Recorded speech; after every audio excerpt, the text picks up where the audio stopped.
हमारे विभिन्न ज्ञानवर्धक कार्यक्रम देखने के लिए आप हमें अभी सब्सक्राइब करें, बेल आइकन को प्रेस करें ताकि आप देख सकें हमारा कार्यक्रम सबसे पहले।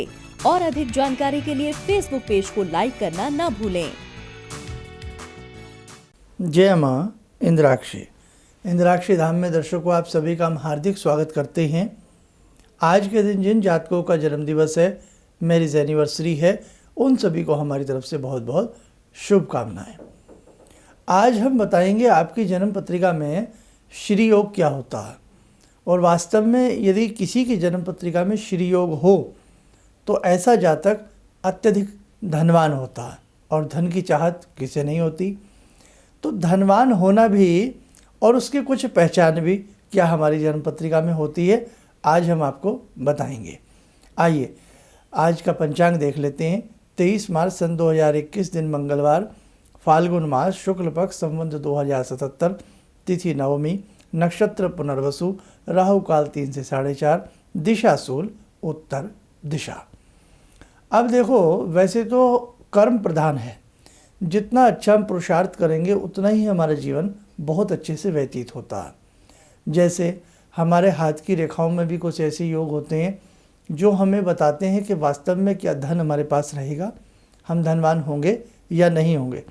इंसान की हथेली में व्याप्त शनि रेखा, जिसे हम फेट लाइन कहते हैं, भाग्य रेखा कहते हैं, ये रेखा अगर स्पष्ट रूप से हमें प्रतिबिंबित होती हो, कहीं से इस रेखा का मार्ग अवरुद्ध ना हो, ये रेखा कटी ना हो, ये रेखा अच्छे तरीके से महीन बारीक हो, तो भी कहीं ना कहीं धन के मार्ग अच्छे होते हैं। लेकिन जन्म पत्रिका में क्योंकि रेखाएं भाई कमज़ोर भी पड़ जाती हैं, रेखाएं कई बार बहुत ज़्यादा भी हो जाती हैं, रेखाएं बदलती भी हैं। लेकिन जन्म पत्रिका में कई बार कुछ ऐसे योग बच्चा लेकर के पैदा होता है जन्म से, जिससे आप पहचान सकते हो कि इस बालक के पास धन होगा ही होगा, या ऐसा हो सकता है आपकी कुंडली में भी ऐसा योग हो। तो आइए आज हम बात कर रहे हैं श्री योग की कुंडली की। अब आइए सबसे पहले श्री योग क्या होता है उसकी आप परिभाषा लिख लें। लग्न से 5वीं राशि मिथुन या कन्या हो, साथ ही एकादश भाव में चंद्र मंगल एक साथ बैठे हों, तब श्री योग बनता है। ऐसा जातक विशेष धनवान होता है, या यूं कह लें ऐसे योग में जन्मा जातक विशेष धनवान होता है। अब देखो, हमने 2 बातें बताई कि लग्न से 5वीं राशि मिथुन हो या कन्या हो, और एकादश भाव में चंद्र और मंगल की युति हो। अब आप अपनी स्क्रीन पे देखिएगा एक एक करके कुंडली। ये देखिएगा, इस जातक का कुंभ लगन है, लेकिन पंचम भाव में क्या नंबर है? 3 नंबर, यानी कि पंचम भाव में मिथुन राशि है, और एकादश भाव में चंद्र और मंगल बैठे हैं। ये बना श्री योग। दूसरी कुंडली भी साथ के साथ देखिए।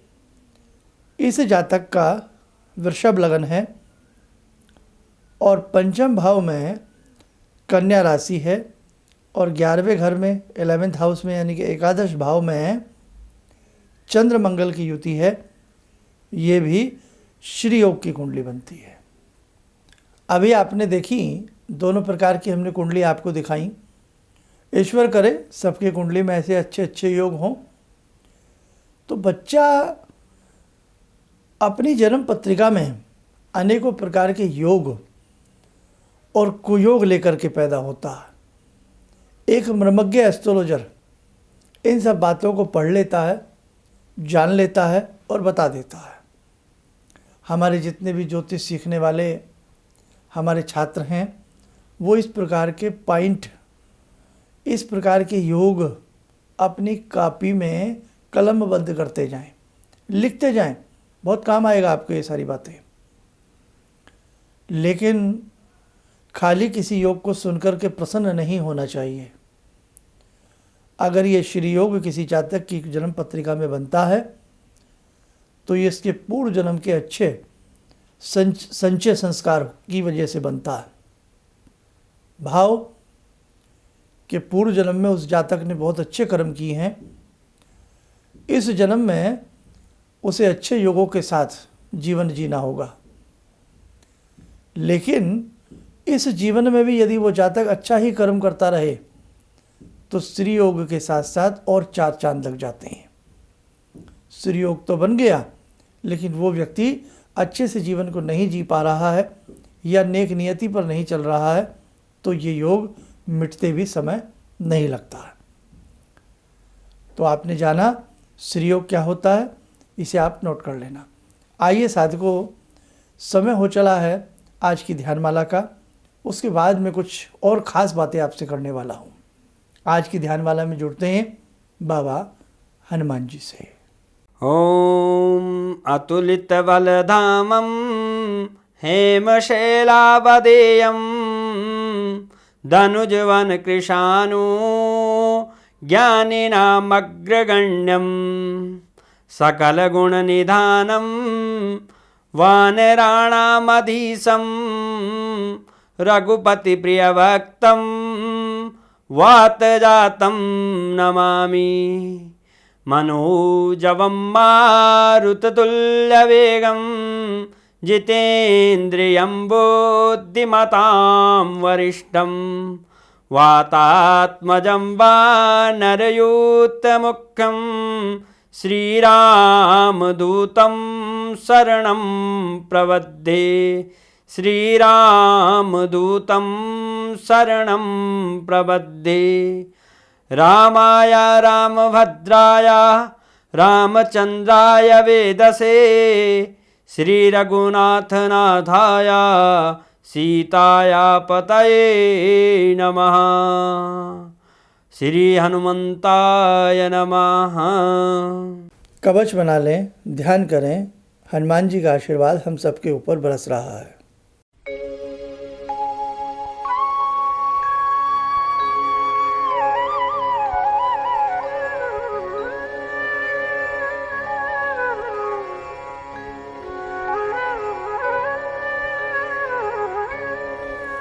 ओम बोलते हुए नेत्र खोलें, सामान्य हो जाए। इसीलिए कहते हैं कि वैदिक जन्म पत्रिकाएं यदि आपके पास हैं तो आप इस प्रकार के योग अपनी जन्म पत्रिकाओं में स्वयं पढ़ सकते हैं। कुछ भी ना हो, यदि आज हम किसी मजबूरी में फंसे हैं, तंगी में हैं, और ऐसा सुंदर योग आपकी कुंडली में हो तो कहीं ना कहीं मन में धैर्य बंधता है। और इस योग का फल मैंने देखा है करीब करीब 28 वर्ष के बाद, यानी कि जातक के जन्म के 28 वर्ष के बाद ये योग फलीभूत होता है अच्छे से। और वास्तविकता भी है भाई, उससे पहले तो बच्चा ही होता है भाई, इतने शादी भी हो जाती है और उसके बाद ही उसको धन की आवश्यकता अपने जीवन के लिए अच्छे से चाहिए। साधकों, समय समय पर ऐसे योग आप अपनी जन्म पत्रिकाओं में, अपने बच्चों की पत्रिकाओं में यदि ये योग हैं तो उन योगों को और बलवान करने के लिए समय समय पर हमें और कुछ ऐसे विशिष्ट उपाय जीवन में कर लेने चाहिए। होली आ रही है, होलिका की रात्रि में किन विशेष मंत्रों को पढ़ें, होलिका की रात्रि में क्या विशेष करें, ये सारी चीज़ें भी आपको हमारे होली विशेषांक में जानने और सुनने को मिलेंगी। तभी तो बूंद बूंद से घड़ा भरता है और हम आपसे कहते रहते हैं अब होली है, दिवाली है, ये है, आप कुछ ना कुछ करते रहो। ये अच्छे संस्कार ही हमारे जन्म जन्मांतरों तक काम आते हैं। इन्हीं शब्दों के साथ हम अपनी वाणी को विराम देते हैं। जय माँ इंद्राक्षी। मेरी बहुत दिन से दिली इच्छा थी कि आप जैसे कोई मुझे धर्मात्मा पर महापुरुष मिलें और मैं वहाँ जाके जुड़ के और देश समाज से के लिए कुछ कर पाऊँ। कई चीज़ें हैं समाज में, समाज सेवा में भी मन में वो शांति नहीं मिली, जैसे आप समझ सकते हैं कि बहुत सारी गड़बड़ियाँ भी रहती हैं। आज का अनुभव यही है कि मुझे आस लगता है कहीं सही रास्ता मिल गया है, सही मंजिल मिल गई है। जो मैं करना चाहती थी शायद अब मैं कर पाऊँगी।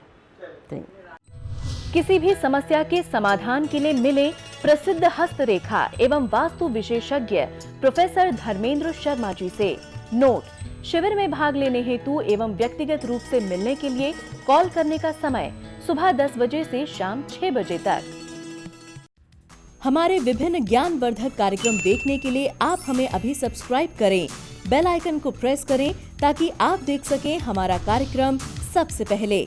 और अधिक जानकारी के लिए फेसबुक पेज को लाइक करना न भूलें।